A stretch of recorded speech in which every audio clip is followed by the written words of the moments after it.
Corriere della Sera. How has your approach to having to face a player with one of the highest basketball IQs in history evolved during these 4 years in the finals? Do you feel a little bit more comfortable as a team and as a player? Yeah, I mean, in the finals, it brings the best out of you, and when the competition is as great as it has been every year we've been here facing LeBron and teams that he's been with, it tests you mentally and physically to get through these series. And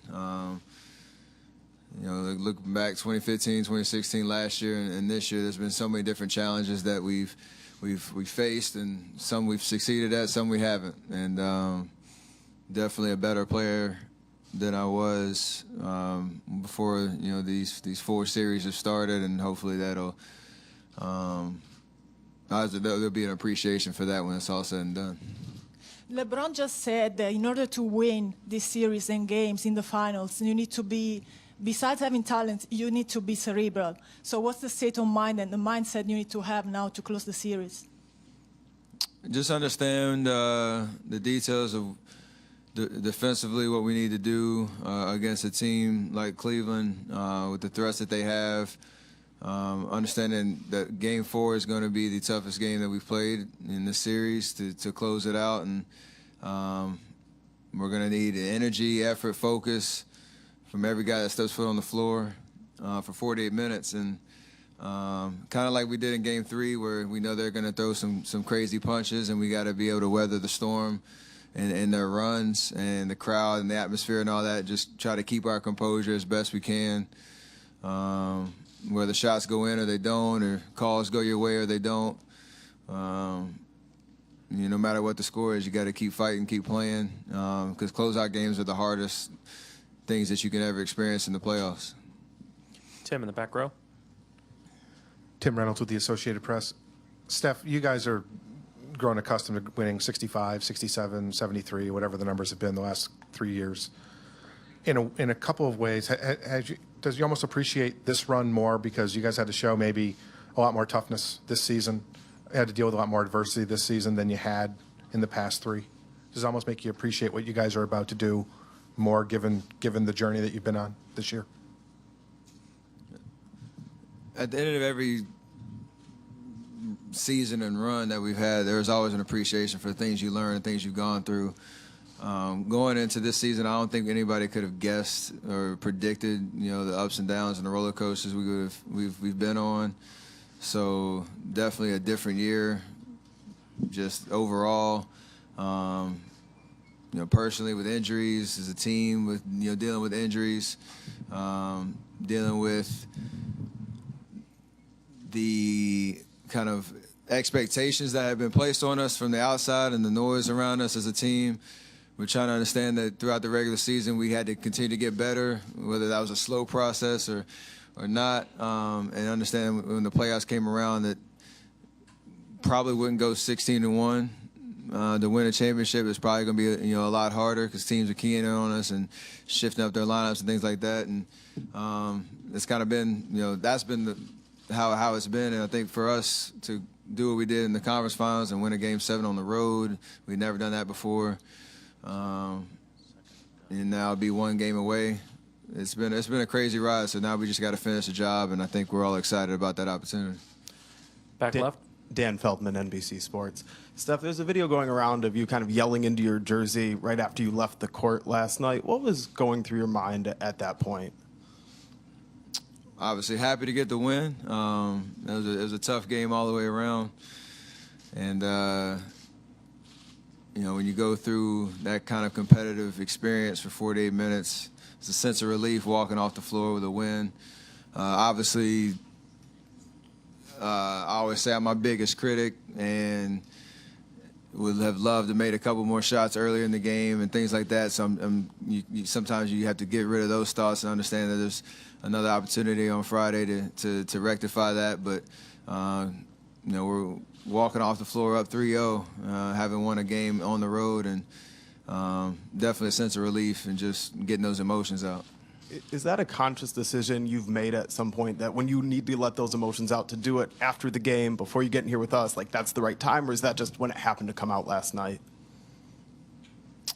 I've never thought to walk up here on the podium and just yell. So, nah, I never had that impulse. But usually, like I said, when you're in that pressure type environment on the court, and there's 20,000 fans screaming at you for 2.5 hours, when you walk off the court, you're in the tunnel, walking in the locker room, there's a little time to decompress a little bit. It might come out a bunch of different ways. But yesterday, I just wanted to just yell and get it over with. Phil on the front left. Hey, Steph. Phil Barber, Santa Rosa Press, Democrat. 2 full years with Kevin now and a lot of success, obviously. But are there times when you still find yourself sort of feeling out who has the hot hand at a given time, or when you need to take over a little bit and when you need to sort of defer to Kevin a bit? Not really. I mean, it's been very, very fluid, especially this year. Been well documented, last year how it went up until we were in this building. I think over the Christmas Day game, and us having kind of a come to Jesus meeting afterwards about what we needed to do differently to build some momentum down the stretch of that season to get ready for the playoffs. But this year has been a lot more comfortable, a lot more just understood how we feel out the game and what plays to call, and understand we all can be aggressive. We're not going to step on anybody's toes. We all understand that we'll have an opportunity to impact the game, whether it's for stretches of the game or play here, play there. But we all need to be aggressive and be threats and be confident out there. And it's been fun to be on that journey and kind of learn a new system within an old system pretty quickly these last 2 years. Ramona, back left. Steph, Ramona Shelburne, ESPN. So LeBron said last night, and then I think he just said it again just now, that since you guys have gotten Kevin, there's sort of less pressure on each of you guys individually. You can have a bad game, and Kevin can have a night like that. Do you agree with the statement that there's less pressure on you guys individually? And two, if you don't agree with it, what is that pressure that you guys feel individually?